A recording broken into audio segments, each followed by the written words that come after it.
Cold mud fills your mouth as the heavy combat boot slams into the back of your neck. You swallow blood, trying not to choke while the freezing rain of the training camp washes the last drops of humanity out of you.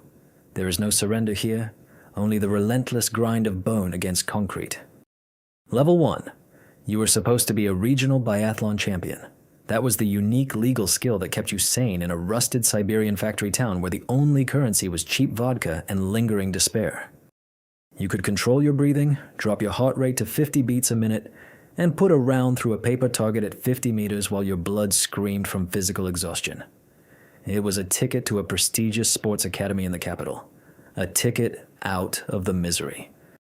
But your father owed serious money to local syndicate men who did not ask twice and did not care about your athletic dreams. The military draft notice was your sudden out, a desperate chance to disappear into the vast, anonymous military machine. You signed the extended contract because a regular conscript earns absolutely nothing, and the brutal debt collectors were already circling your mother's dilapidated apartment with baseball bats and gasoline.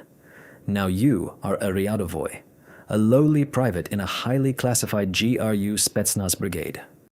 The hazing, the infamous dedovshchina, systematically breaks the weak.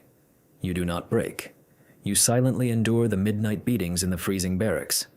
You wash the latrine floors with a toothbrush while senior soldiers kick your bruised ribs.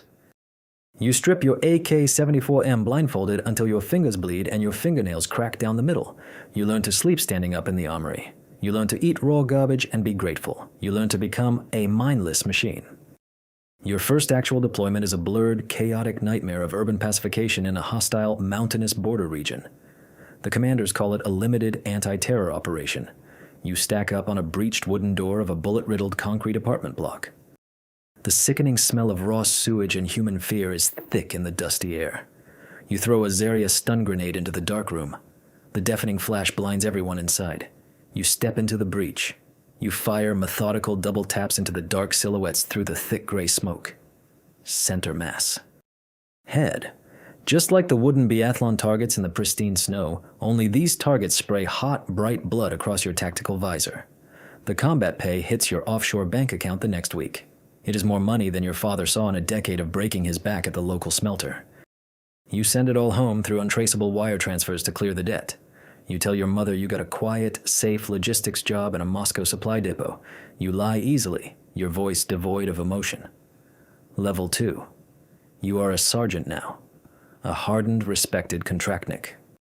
You wear the coveted crimson beret, earned through literal blood and broken bones. The lethal men in your elite unit are not monsters in their own eyes. They are simply men doing a very dirty, necessary job for the motherland. Sokolov, the massive, heavy gunner who cheerfully cracks enemy skulls with a sharpened entrenching tool during close quarters combat, spends his quiet downtime carving intricate wooden animals for a stray, mangy mongrel he keeps hidden near the motor pool. He talks to the dog like it is a precious human child. Ivanov, the cold, designated marksman who takes lives from a kilometer away without blinking, sends every single ruble of his exorbitant hazard pay to a private medical clinic in Germany. His young daughter needs a complex spinal surgery she will never receive in the crumbling state hospitals. They are professional killers with beating hearts and heavy personal burdens. You deploy to a breakaway republic in the dead of a brutal winter. The classified orders are zero containment, total suppression of the local populace. You aggressively breach a rural farm compound looking for a high-value separatist commander. The intelligence report provided by headquarters is terribly flawed. Sokolov suppresses the adjacent stone building with deafening heavy PKM machine gun fire, chewing through the ancient brickwork. You violently kick the primary wooden door off its rusted hinges. It is not a heavily armed terror cell meeting. It is a terrified civilian family huddling in the dark, damp cellar. A stray, high-velocity ricochet from the intense crossfire catches a young boy directly in the chest. He drops without making a single sound. He stops breathing before your combat medic even unzips his trauma kit. You stand there frozen in the acrid cordite smoke. You do not feel pity. You do not feel anger. You just mechanically eject your half-empty magazine, slam in a fresh one, and move to clear the next room. You mentally accept the collateral damage. It is simply the cost of doing business in the geopolitical shadows. The operational financial bonuses keep rolling in. The physical blood washes off the pixelated camouflage uniform, but it permanently stains the soul. You buy a luxury German car you never drive. You buy expensive Swiss watches you never wear. The money is just a numerical scoreboard, nothing more. Level 3. You reach the rank of praposhchik, senior warrant officer. You are no longer just a soldier in an army. You are a ghost. You operate heavily armed in places that do not officially exist on any government map. Scorching, lawless African deserts, sweltering, disease-ridden South American jungles, nameless proxy wars where the state vehemently denies your presence on the global stage. The money means absolutely nothing to you now. The severe psychological deformation sets in deep. You return to civilian life on mandatory psychological leave, but your mind is not really there. You walk into a brightly lit, peaceful grocery store and instantly map the tactical blind spots, the fatal funnels, the structural cover, and the secondary emergency exits.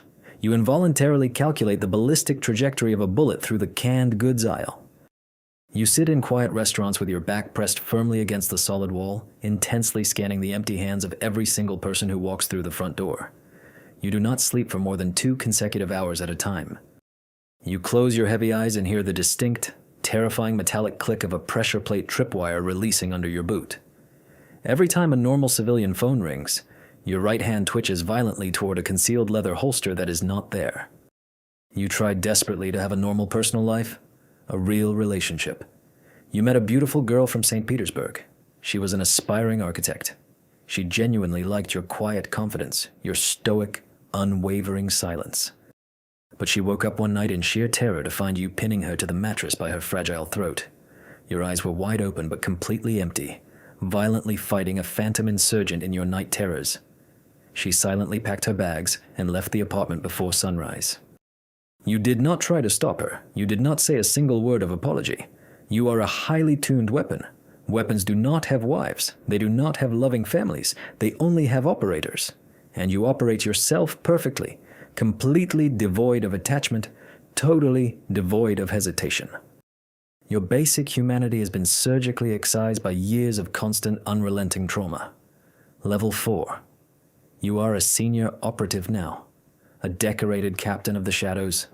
The pale gray is rapidly creeping into your closely cropped hair.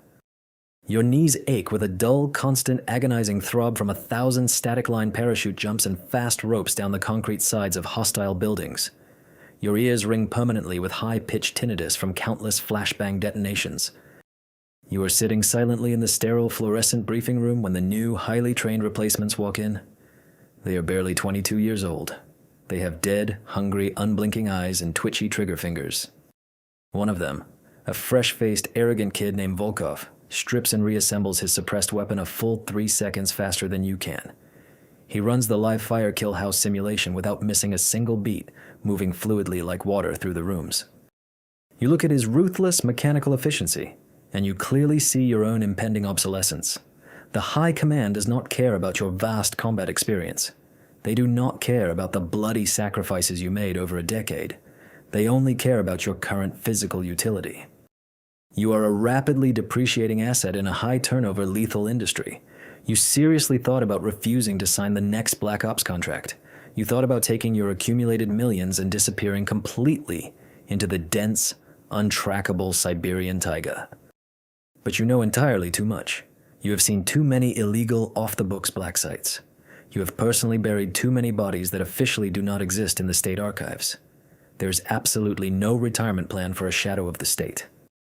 If you try to walk away, if you try to become a peaceful civilian again, Volkov will be the exact operative they send to violently silence you in your sleep.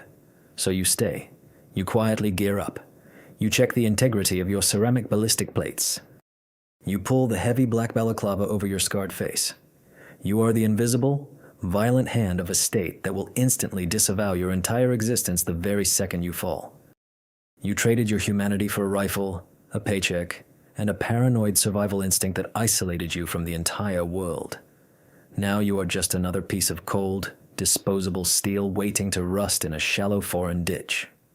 This story is fiction, but Russian Spetsnaz operators are real. Drop a comment and subscribe.